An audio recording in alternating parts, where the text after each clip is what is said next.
Hi guys! Ako nga pala si Sunshine Miliares ng DSP-1A. Ngayon, gagawa tayo ng connection or straight connection. Ito yung mga tools na gagamitin natin para makagawa tayo ng straight connection.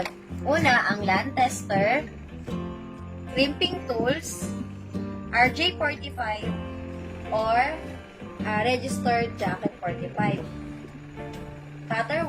Wire cutter, UTP cable or unshielded twisted pair. Ngayon, gagawin na natin yung procedure nito. Sabi dito, cut the cable insulator to show all the 8 wires. Dapat na natin. Dapat maingat kayo kasi baka maabot yung mga wires natin sa dulo.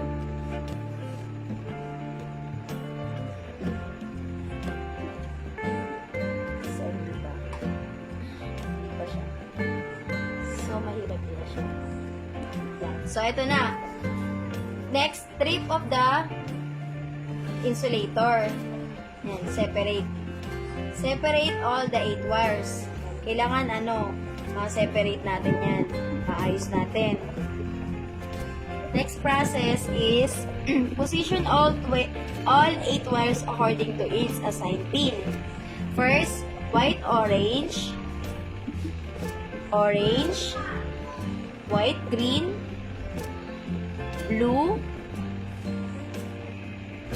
white, blue, green, and white, brown, and brown. Cut the wires.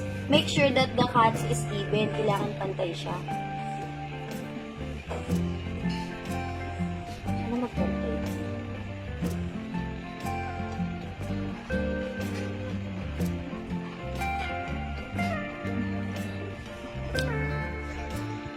Kita niya pantay na. Tapos, put wires inside RJ45. Kailangan, make sure all wires reach the pins. Kailangan maayos siya.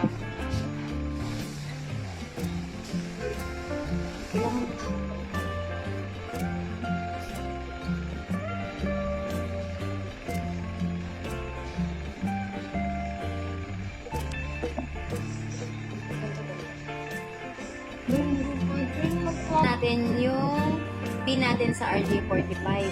Kailangan na po siya maigil. Kailangan pantay siya dito. Makikita nyo, as you can see, pantay na siya.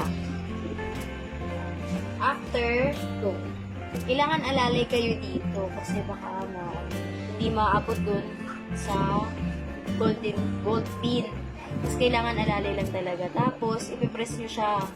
Pag narinig nyo na yung lock, ayan, narinig nyo na. Nakalock na siya. Repeat the same procedure sa kabilang end. Ito natin siya gamit ang LAN tester. I-push lang natin yan. Tapos sa kabila naman, ganun din.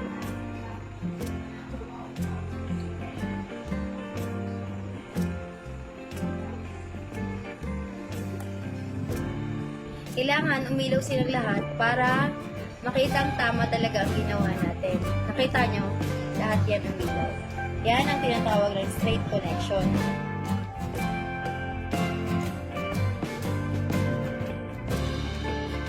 Ngayon gagawa naman tayo ng crossover connection. Pares lang siya ng procedure. Una, cut the cable insulator to show all the 8 wires. Cut na natin. Kailangan maging maingat, diba? Yan. Up the insulator. Yan, nakita nyo na. Ayos na natin. Then, separate all the 8 wires. After you separate, position all 8 wires according to its assigned pin. Position all 8 wires according to assigned pin. White, green, white, orange, blue, white, blue, orange, and white, brown, and brown.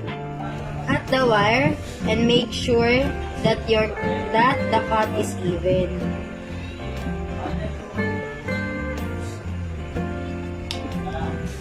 Put wires inside RJ45 after maayos na.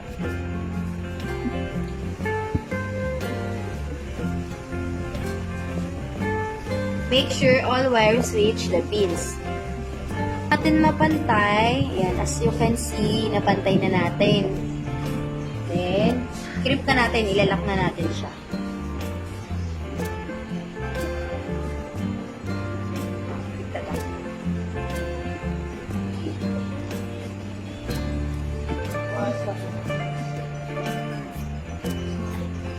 Pasok na natin siya.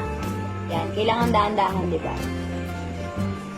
Kailangan hawak mo to para hindi siya lumuwag. Pag tumunog na, yun na yun.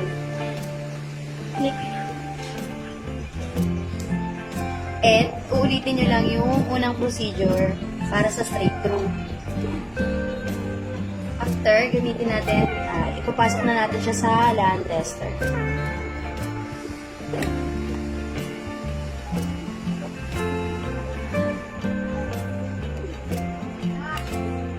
Yan.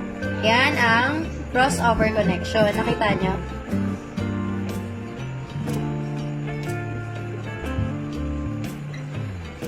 Ayan, natapos na natin ang straight connection and crossover connection.